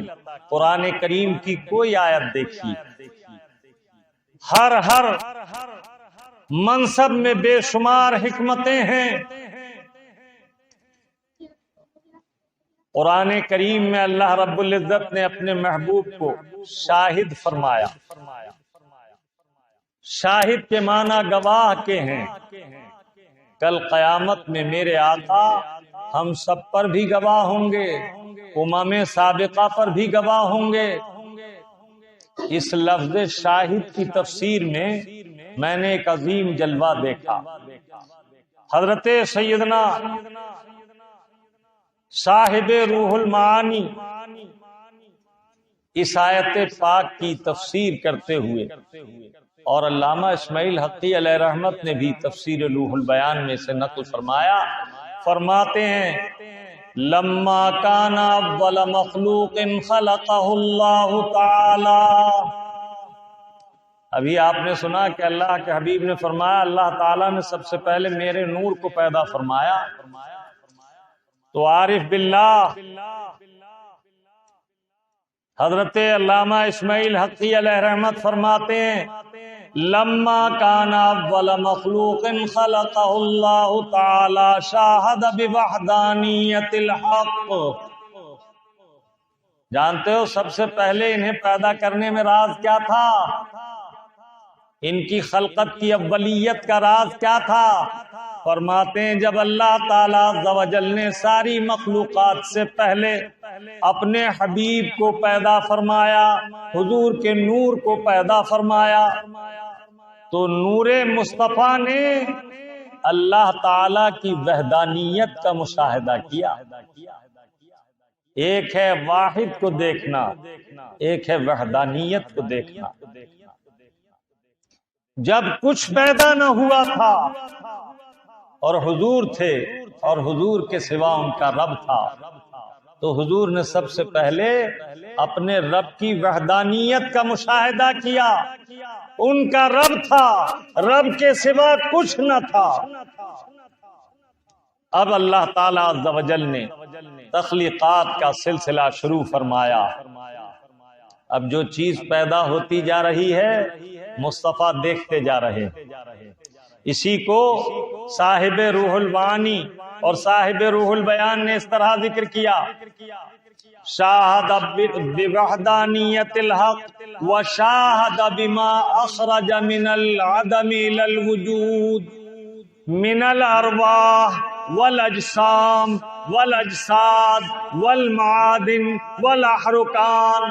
فرماتے ہیں جب حضور کی اللہ تعالیٰ نے سب سے پہلے تخلیق فرمائی تو میرے آقا نے رب کی وحدانیت کا مشاہدہ کیا، پھر جو چیز رونما ہوتی گئی، جو چیز پیدا ہوتی گئی، میرے آقا اس کا مشاہدہ کرتے چلے گئے۔ عالم ارواح میں ارواح کا مشاہدہ کیا، احرکان کا مشاہدہ کیا، اجساد کا مشاہدہ کیا، جو چیز عدم سے وجود میں آئی میرے آقا اس سب کو دیکھتے رہے۔ کیوں دکھایا گیا؟ اس لیے کہ کل قیامت میں میرے آقا ہم سب پر گواہ ہوں گے۔ صاحب تفسیر مدارک نے ایک شاہد کی تفسیر میں فرمایا، شاہدن اے شاہدن علی من آمن بالایمان وعلی من کفر بالکفر وعلی من نافق بالنفاق۔ صاحب مدارک شریف فرماتے ہیں کہ گواہ ہونے کے معنی یہ ہیں کہ کل قیامت میں میرے آقا مومن کے ایمان کے گواہ ہوں گے، منافق کے نفاق کے گواہ ہوں گے، کافر کے کفر کے گواہ ہوں گے۔ وَيَكُونَ الرَّسُولُ عَلَيْكُمْ شَهِيدًا، تمہارا رب فرماتا ہے ان نبی پاک کو، اس رسول کو ہم تم پر گواہ لائیں گے۔ قیامت میں جب تمام امتوں کا معاملہ بارگاہ رب میں پیش ہوگا، انبیاء کرام سے معلوم کیا جائے گا تم نے ہمارا پیغام حق پہنچایا؟ وہ عرض کریں گے مولا ہم نے تیرے احکام تیرے ان بندوں تک پہنچائے جن کی طرف ہمیں مبعوث کیا گیا تھا۔ تو وہ قومیں کہیں گی کہ ہمیں کوئی پیغام نہیں ملا، ہمیں احکام نہیں پہنچائے گئے۔ امت مصطفیٰ ہمیں اور آپ کو کل خدا نصیب کرے پیش کیا جائے گا تو رسول اللہ کی امت انبیاء کرام کی گواہی دے گی کہ ہاں مولا ان انبیاء کرام نے، ان انبیاء عظام نے تیرے احکام پہنچائے اور تبلیغ کا حق ادا کر دیا۔ تو وہ کہیں گے کہ تم تو ہمارے زمانے میں تھے ہی نہیں، تم کیسے گواہی دے رہے ہو، تم نے تو دیکھا ہی نہیں۔ تو امت مصطفیٰ سے پوچھا جائے گا تمہاری یہ کیسی گواہی ہے؟ ہم سب عرض کریں گے کہ مولا ہم نے آقا نعمت تیرے رسول برحق سے یہ سنا کہ انہوں نے ارشاد فرمایا کہ تمام انبیاء و مرسلین نے احقاق حق کا حق ادا کر دیا، دعوت و تبلیغ کا حق ادا کر دیا اور انہیں تیرا پیغام پہنچایا۔ تو اللہ رب العزت حضور کو طلب فرمائے گا سرکار اللہ کی بارگاہ میں، اس کے قرب خاص میں تشریف لے جائیں گے۔ اب یہاں دیکھنے کی بات یہ ہے کہ دنیا میں سب طرح کی باتیں کی جاتی ہیں، ابو جہل جیسا کافر بھی ہوگا، ابو لہب جیسا کافر بھی ہوگا۔ جب میرے آقا فرمائیں گے، اللہ تعالیٰ عز و جل فرمائے گا کہ آپ نے اپنی امت کو ان انبیاء کرام کے احوال اور دعوت و تبلیغ و ارشاد کے بارے میں بتایا، تو انبیاء کرام کے تعلق سے حضور فرمائیں گے کہ ہاں میں نے اپنی امت کو یہ بتایا اور میری امت نے مجھ سے یہ جان لیا کہ تیرے تمام انبیاء و مرسلین نے مولا دعوت و تبلیغ کا حق ادا کر دیا. تو اللہ تعالیٰ عز و جل امت مصطفیٰ کی گواہی قبول فرمائے گا اور پھر کسی میں یہ جرت نہ ہوگی کہ میرے آقا سے یہ کہے کہ آپ نے تو دیکھا ہی نہیں، آپ کیسے گواہی دے. اس لیے رب تعالیٰ عز و جل نے انہیں سارے عالم کا مشاہدہ اس شان سے کرایا کہ جو جو چیز پیدا ہوتی گئی وہ اس کا مشاہدہ فرماتے گئے اور اس پر گواہ ہو گئے. اللہ رب العزت اپنے فضل خاص سے ہمارے حال پر لطف و کرم فرمائے. میرے آقا صلی اللہ تعالی علیہ وسلم ایک حدیث طیبہ میں فرماتے ہیں امتی امت مرحومت تدخل فی قبورها مع ذنبها وتخرج من قبورها لا ذنب علیہ. اللہ میری امت پر رحم فرمائے. میری امت کا حال یہ ہوگا کہ یہ گناہوں کے ساتھ قبر میں لٹائے جائیں گے، لیکن جب قبروں سے نکلیں گے تو گناہوں سے صاف ہوں گے. جانتے ہو وہ کیسے؟ اس طرح کہ تم جو نیکیاں کرتے ہو، تم جو اعمال خیر کرتے ہو اور ایک دوسرے کے ساتھ بھلائی سے پیش آتے ہو، جب تم دنیا سے رخصت ہو جاؤ گے تو اللہ کے وہ بندے جن کے ساتھ تمہارا حسن معاملہ تھا وہ، اور اللہ کے وہ نیک بندے جو اللہ کے حبیب کی امت کے لیے دعائیں کرتے ہیں، وہ اللہ کی بارگاہ میں تمہاری مغفرت کی دعا کریں گے، ذکر اذکار پڑھ کر تمہارے لیے ایصال ثواب کریں گے، اعمال صالحہ کا ایصال تمہارے لیے کریں گے، یہاں تک کہ تمہارے گناہوں کو اللہ تبارک و تعالی معاف فرما دے گا. اور ان نیکیوں کی برکت سے جب قبر سے اٹھو گے تو گناہوں سے پاک اور صاف ہوگے. یہ میرے آقا کی رحمت عامہ ہی کی وجہ سے ہے. رحمت رسول پاک کی ہر شے پہ عام ہے، ہر گل میں ہر شجر میں محمد کا نام ہے. اللہ تبارک و تعالی ہمیں اور آپ کو اپنے حبیب پاک صاحب لولاک صلی اللہ تعالی علیہ وسلم سے سچی محبت عطا فرمائے. آج کا یہ مبارک دن اپنے آقا کی بارگاہ میں سب سے زیادہ درود و سلام کا تحفہ پیش کرنے کا دن ہے. کل 12 ربیع النور میں جلوس دن میں نکلے گا. یہ اظہار مسرت ہے، اظہار شادمانی ہے. اللہ تبارک و تعالی قرآن کریم میں ارشاد فرماتا ہے قل بفضل اللہ وبرحمتہ فبذلک فلیفرحوا هو خیر مما یجمعون. اے محبوب پاک آپ فرمائیے اللہ کے فضل اور اس کی رحمت پر خوب خوشی مناؤ، یہ اس سے بہتر ہے جسے تم جمع کرتے ہو. جس طرح عید کے دن خوشی منائی جاتی ہے اسی طرح مومنین کے لیے یہ عیدوں میں سب سے بڑی عید. ایک پلے میں وہ دونوں، ایک پلے میں یہ ایک پلے میں وہ دونوں، عید قربان اور عید فطر. ایک پلے میں وہ دونوں، ایک پلے میں یہ ایک، دونوں عیدوں سے ہے بھاری عید میلاد رسول. عید کے معنی ہے خوشی کے. سرکار کی جب پیدائش کا وقت آیا تو آسمان کے فرشتے رب تعالی کے حکم سے زمین پر اترے اور اس کثرت سے ملائکہ حاضر ہوئے کہ ملائے اعلیٰ سے زمین تک ایک سلسلہ نور تھا. الصلاۃ والسلام علیک یا رسول اللہ، الصلاۃ والسلام علیک یا نبی اللہ، الصلاۃ والسلام علیک یا حبیب اللہ، الصلاۃ والسلام علیک یا زینت عرش اللہ، الصلاۃ والسلام علیک یا خیر خلق اللہ. اور جوں جوں سرکار کی ولادت باسعادت کا وقت قریب آیا ملائکہ کا جھرمٹ بڑھتا گیا، یہاں تک کہ سیدہ آمنہ طیبہ طاہرہ فرماتی ہیں میں نے محسوس کیا کہ بادلوں نے میرے گھر کو ڈھانپ لیا.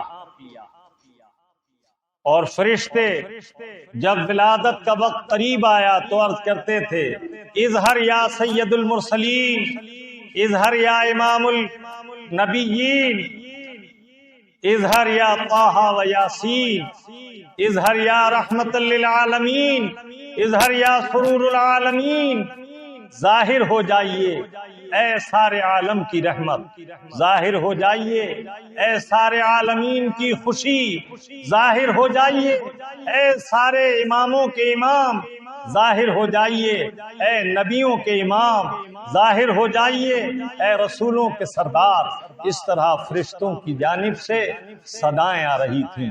پھر میرے آقا اللہ کے حکم کے مطابق فرش گیتی پر جلوہ افروز ہوئے تو سب سے پہلے اللہ کے حبیب نے اللہ کی بارگاہ میں سجدہ کیا۔ اس کے بعد حضرت سیدہ آمنہ فرماتی ہیں کہ میں نے دیکھا سرکار کو ایک سبز رنگ کے حریر کے ٹکڑے میں لپیٹا گیا اور ایک سفید حریر کے ٹکڑے پر میرے قریب لٹایا گیا۔ پھر آواز آئی اللہ کے حبیب کو عالمین کی سیر کراؤ۔ میں نے ایک نور دیکھا جو مثل سفید بادل کے تھا، وہ میرے اور میرے شہزادے کے درمیان حجاب ہو گیا۔ پھر سرکار میری نگاہوں سے اوجھل ہو گئے۔ کچھ دیر کے بعد سرکار کو لایا گیا تو سرکار کے دست مبارک میں ایک سچے موتیوں کی چابی کا گچھا تھا۔ امام عسقلانی علیہ الرحمت الباری فرماتے ہیں یہ وہی چابیوں کا گچھا تھا جس کے لیے میرے آقا نے فرمایا اعطیت مفاتیح خزائن الارض، مجھے اللہ تعالیٰ عز و جل نے زمین کے خزانوں کی کنجیاں عطا فرمائی۔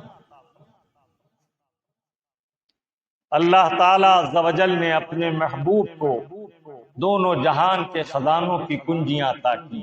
سیدہ آمنہ طیبہ طاہرہ فرماتی ہیں میرا بچہ عام بچوں کی طرح، میرا شہزادہ عام پیدا ہونے والے بچوں کی طرح رویا نہیں، بلکہ پیدا ہوتے ہی سجدہ کیا اپنے مولا کی بارگاہ۔ اور اللہ کے حبیب صلی اللہ تعالی علیہ وسلم جب سجدے سے اٹھے تو جو کلمات آپ کی زبان سے ظاہر ہوئے اللہ اکبر، اس کے بعد سرکار نے فرمایا رب حبلی امتی۔ پھر حضرت طیبہ آمنہ طاہرہ فرماتی ہیں کہ سرکار کے بالوں میں کنگھا کیا ہوا تھا، چشمان مبارک میں سرما کیا ہوا تھا، اور عام بچے غیر مختون پیدا ہوتے ہیں، سرکار ختنہ کیے ہوئے تھے۔ کسی نے بڑی پیارے انداز میں اس کی منظر کشی کی ہے، آنکھوں میں سرما، بالوں میں شانہ کیے ہوئے، آنکھوں میں سرما، بالوں میں شانہ کیے ہوئے، لپٹے ہوئے حریر میں ختنہ کیے ہوئے۔ میرے آقا صلی اللہ تعالی علیہ وسلم اس شان سے دنیا میں تشریف لائے۔ دنیا میں آنے والے بچے اس لیے روتے ہیں کہ جس عالم سے وہ آتے ہیں، جس عالم میں ہم اور آپ ہیں، اس کا نام عالم شہادت ہے۔ ہم اسے اپنی کھلی آنکھوں سے دیکھ رہے ہیں، لیکن جس عالم سے ہم آئے اس کا نام عالم ارواح ہے۔ اور جب ہم اس عالم سے جائیں گے تو جس عالم میں جائیں گے اس کا نام عالم برزخ۔ سب سے زیادہ طویل وقت بندہ عالم آخرت ہی میں رہے گا۔ دنیا میں جب تک کی زندگی، اور یہ دنیا آخرت کی تیاری کی جگہ ہے۔ الدنیا مزرعۃ الآخرہ، دنیا آخرت کے لیے کھیتی کرنے کی جگہ، اور قبر آرام کرنے کی جگہ۔ دنیا میں کام، قبر میں آرام، اور آخرت انعام کی جگہ ہے۔ اللہ رب العزت نصیب فرمائے تو جب انعام کر دیا جائے گا تو پھر ہمیشہ کی زندگی ہوگی۔ اللہ رب العزت ہمیشہ ہمیشہ قائم رکھے گا، اور یہ دنیا کے جھمیلے جنت میں نہ ہوں گے۔ میرے آقا صلی اللہ تعالی علیہ وسلم نے روز اول ہی سے بنی نوع انسانیت کو معبود حقیقی کی بارگاہ میں جھکنے کا حکم فرمایا، بلکہ حق پوچھئے تو رب تعالیٰ نے جس نعمت کا احسان جتایا یہ وہ نعمت کبریٰ ہے، نعمت عظمیٰ ہے کہ اگر یہ نعمت نہ ہوتی تو کوئی نعمت نہ رہتی۔ سر اللہ کی بڑی نعمت ہے، لیکن اگر غیر اللہ کے آگے، بتوں کے آگے جھکتا تو یہی جہنم میں لے جاتا۔ میرے آقا نے دنیا میں تشریف لا کر اسے معبود حقیقی کے آگے جھکا دیا اور جہنم سے بچا لیا، ہے نا؟ آنکھ اللہ کی نعمت ہے، اس نعمت کا صحیح استعمال ان آقا کائنات صلی اللہ تعالی علیہ وسلم ہی نے بتایا کہ آنکھ سے وہ چیز دیکھو جس دیکھنے کو اللہ اور رسول نے پسند فرمایا، اور وہ چیز نہ دیکھو جس دیکھنے سے منع فرمایا، اس لیے کہ آنکھ سے بھی سوال ہوگا کیا دیکھا کیا نہ دیکھا۔ آنکھ بند کر کے ہمیں محاسبہ کرنا چاہیے، حاسبوا قبل ان یحاسبوا، حساب کرو اس سے پہلے کہ تم سے حساب لیا جائے۔ آنکھ بند کر کے سوچو ہم انہیں آنکھوں کو کس کس کام پر لگائے ہوئے۔ یہ آنکھیں قرآن دیکھنے کے لیے ہیں، یہ آنکھیں مسجد دیکھنے کے لیے ہیں، یہ آنکھیں مدینۃ الرسول کی زیارت کے لیے ہیں، یہ آنکھیں روضہ رسول کی زیارت کے لیے ہیں، یہ آنکھیں جنت البقیع کی زیارت کے لیے ہیں، یہ آنکھیں ریاض الجنہ کی زیارت کے لیے ہیں، یہ آنکھیں کعبۃ اللہ کی زیارت کے لیے ہیں، یہ آنکھیں کتاب اللہ کی زیارت کے لیے ہیں۔ جس نے ان کا صحیح مصرف کیا اس نے آخرت کا ذخیرہ جمع کر لیا۔ یہ جو کچھ میں بتا رہا ہوں یہ اسی نعمت عظمیٰ کا صدقہ ہے جس نے ہمیں آنکھوں کا صحیح استعمال بتایا اور غلط استعمال سے بچنے کا حکم فرمایا، اور ہمیں حکم فرمایا نگاہیں جھکا کر چلو، تمہارا رب تغض الابصار کا حکم فرماتا ہے۔ غیر عورتوں پر نگاہیں نہ جماؤ کہ یہ نگاہ اگر سہون ہو تو معاف ہے اور قصدن ہو تو گناہ ہے۔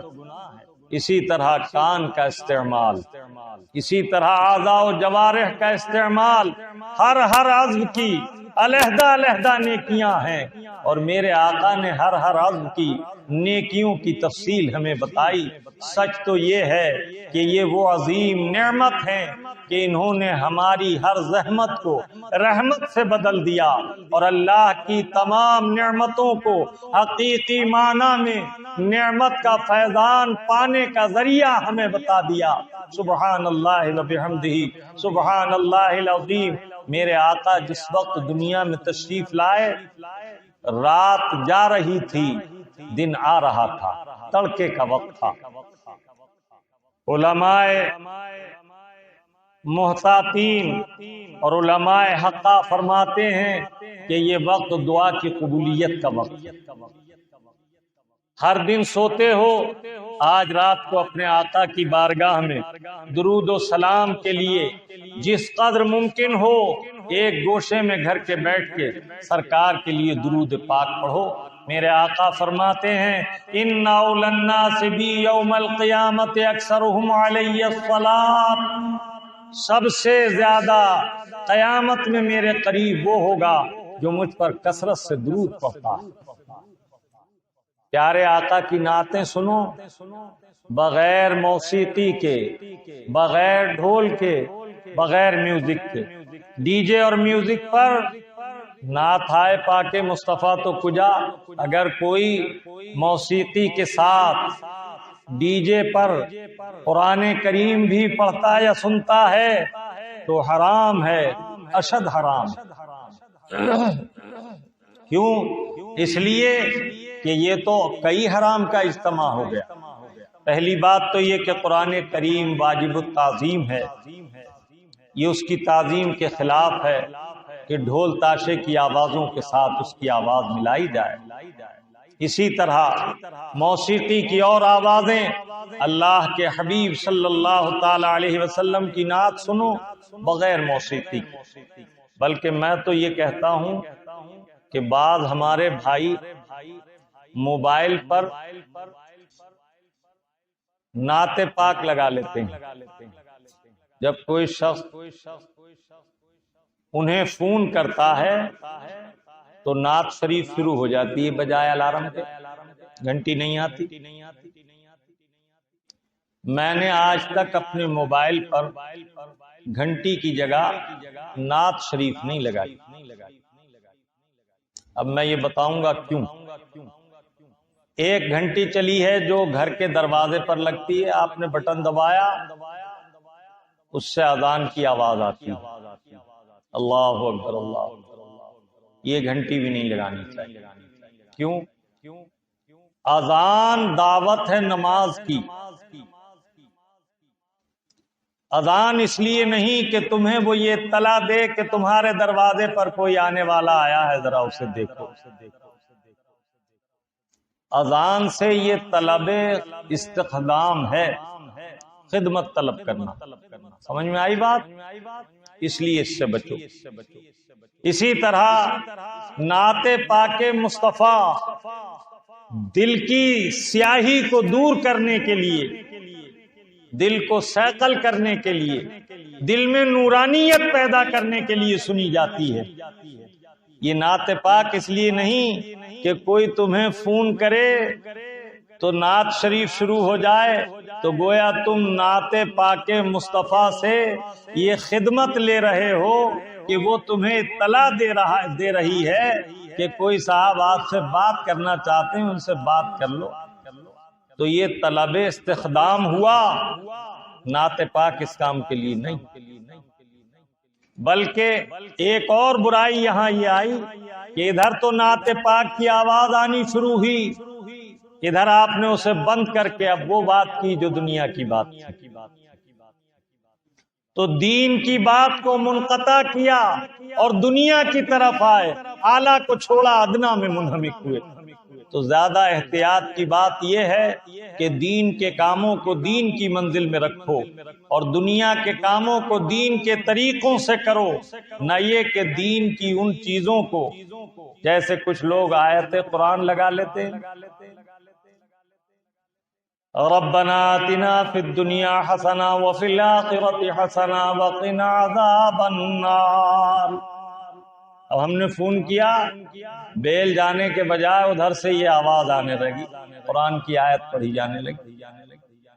اب ہم اسے سن رہے ہیں کہ اچانک ادھر سے فون ریسیو کیا گیا تو یہ کاٹ دیا گیا. سیدھا سیدھا الارم رکھو جو قانون اور ضابطے کے بھی مطابق ہے اور اللہ اور رسول کی رضا کے موافق ہے. میوزک سے بھی بچو اور اس قسم کی باتوں سے بھی بچو. ہمارا دین بڑا صالح دین ہے، بڑا پاکیزہ دین ہے، یہ ہماری ہر قدم پر رہنمائی کرتا ہے. اللہ تبارک و تعالی ہمارے دلوں میں اللہ اور اللہ کے حبیب کی سچی عظمتیں اتار دے تاکہ ہم دین اور دنیا کے تمام امور کو اللہ اور رسول کی رضا کے مطابق انجام دے سکیں. میں عرض کر رہا تھا کہ یہ مبارک رات دعاؤں کی قبولیت کے لیے بھی خاص ہے. قبولیت دعا کے لیے علامہ شمس الدین کیشی رحمت اللہ تعالی علیہ نے میرے آقا کو خواب میں دیکھا. سرکار خواب میں تشریف لائے. ان کے ایک عزیز سخت بیمار تھے، سخت بیمار. عرض کیا یا رسول اللہ، میرے یہاں میرے فلاں عزیز بیمار ہیں، کوئی ایسی دعا تعلیم فرما دیں کہ اللہ تعالیٰ انہیں روح بصحت کر دے. تو سرکار نے جو درود پاک انہیں تعلیم فرمایا خواب میں وہ یہ تھا، اللہم صلی اللہ علیہ وسلم وعلی آل محمد بعدد داء و دواء. یعنی وہ اس طرح پڑھے، صلی اللہ تعالی علیہ وسلم وعلی آل محمد بعدد کل داء و دواء. یا رسول اللہ، آپ پر صلاۃ و سلام ہو اور آپ کی آل پاک پر سلام ہو۔ کتنی مرتبہ؟ جتنے امراض ہیں ان کی تعداد ہے اتنی مرتبہ، اور جتنی امراض کی دوائیں ہیں ان دواؤں کی تعداد کے مطابق۔ سبحان اللہ و بحمدہ سبحان اللہ العظیم۔ اسی طرح دعا کی قبولیت کے لیے ایک درود یہ بھی ذکر ہوا، صلی اللہ علیہ وسلم وعلی آل محمد صلی اللہ علیہ وسلم۔ 70 مرتبہ جو شخص یہ درود پاک ایک مجلس میں بیٹھ کر پڑھے اور دعا مانگے تو اللہ رب العزت قبول فرمانے والا مہربان۔ سبحان اللہ و بحمدہ سبحان اللہ العظیم۔ اللہ رب العزت اپنی بارگاہ میں ان کلمات کو قبول و منظور فرمائے، اور جو کچھ بیان کرنے میں کہیں کوئی کوتاہی ہوئی ہو تو اپنے فضل خاص سے معاف فرمائے۔ سبحانک اللہم و بحمدک اشہد ان لا الہ الا انت استغفرک و اتوب الیک۔ میرے آقا صلی اللہ تعالی علیہ وسلم نے فرمایا کہ یوں تو توبہ ہر دن بار بار کرتے رہو کہ میرے آقا جو بخشے بخشائے ہیں، جن کے صدقے میں ہم سب کی بخشش ہوگی، 70 مرتبہ روزانہ استغفار پڑھتے تھے ہماری تعلیم کے لیے۔ میرے آقا نے ارشاد فرمایا، من جلس جالسا ولم یذکر اللہ ولم یصلی علیہ فہو ترہ ان شاء عذبا و ان شاء غفرا۔ تم میں سے جو شخص کسی مجلس میں بیٹھتا ہے اور دنیا داری کی باتیں کر کے پھر وہاں سے ہٹتا ہے، نہ میرا ذکر کرتا ہے، نہ اللہ کا ذکر کرتا ہے، نہ مجھ پر درود بھیجتا ہے، تو میرے آقا فرماتے ہیں وہ مجلس، وہ بیٹھک ہلاکت کی مجلس ہے۔ اللہ چاہے تو عذاب بھیج دے اور وہ چاہے تو معاف کر دے۔ صحابہ اکرام نے عرض کیا، یا رسول اللہ، اگر ایسا ہو جائے کہ کسی مجلس میں اللہ کا ذکر نہ ہو، سرکار پر درود نہ ہو، اور ہم اس مجلس سے جدا ہوں، تو اس کی خرابی سے ہم کس طرح بچیں؟ فرمایا اختتام مجلس پر یوں کہہ لیا کرو، سبحانک اللہم و بحمدک اشہد ان لا الہ الا انت استغفرک و اتوب الیک۔ اللہ تعالیٰ اس مجلس کو تمہارے لیے خیر کی مجلس بنا دے گا اور اس ذکر کو تمہارے حق میں اپنے فضل سے قبولیت عطا فرمائے گا۔ اللہ تبارک و تعالی ہمیں اور آپ کو توفیق عطا فرمائے کہ سرکار کی آمد کی شان خوشی منائیں اور اپنے اپنے دسترخوان وسیع کریں، غریبوں پر تصدق کریں، دوست احباب کو ہدایہ و تحائف پیش کریں۔ زمانہ سرکار سے لے کر آج تک یہ سلسلہ عرب شریف میں چلا آتا ہے۔ جس زمانے میں عرب شریف میں تھا، ایک حضرت تھے خاندان غوث اعظم رضی اللہ تعالیٰ عنہ سے ان کی نسبت تھی۔ ان کے یہاں میلاد پاک پر 3 لاکھ درہم خرچ کیے جاتے تھے، اور مستقل 12 دن تک مجلس ہوتی تھی۔ 12ویں شریف میں ان کی جانب سے تحفے تحائف تقسیم کیے جاتے تھے، اور اللہ کے حبیب کی بارگاہ میں میلاد کی مجلس میں خرچ کرنے والے کا فائدہ یہ ہے کہ اللہ رب العزت پورے سال اس کے دسترخوان پر برکتیں رکھتا ہے، اور اللہ تعالیٰ اس کی آمد میں برکت عطا فرماتا ہے، اور اللہ تعالیٰ عز و جل اس کے کھانے پینے میں برکتیں ڈال دیتا ہے، اور پورے سال اس سے بلائیں ٹال دی جاتی ہیں۔ اللہ تبارک و تعالی ہمیں اور آپ کو ایسی مبارک مجلسوں کے فیضان سے مستفید فرمائے۔ ہر شخص اپنے گھر میں کچھ دیر کے لیے ایک گوشے میں بیٹھ کر درود پاک ضرور پڑھے، اور تڑکے میں اٹھ کر وضو کر کے سرکار کی ولادت باسعادت کے وقت کھڑے ہو کر سب مل کر صلاۃ و سلام پڑھیں، اور پھر اس سے فارغ ہو کر مسجد میں آئیں۔ پھر یہاں انشاءاللہ فاتحہ خوانی ہوگی اور نماز کے بعد صلاۃ و سلام بھی ہوگا۔ اللہ تبارک و تعالی ہم سب کو توفیق خیر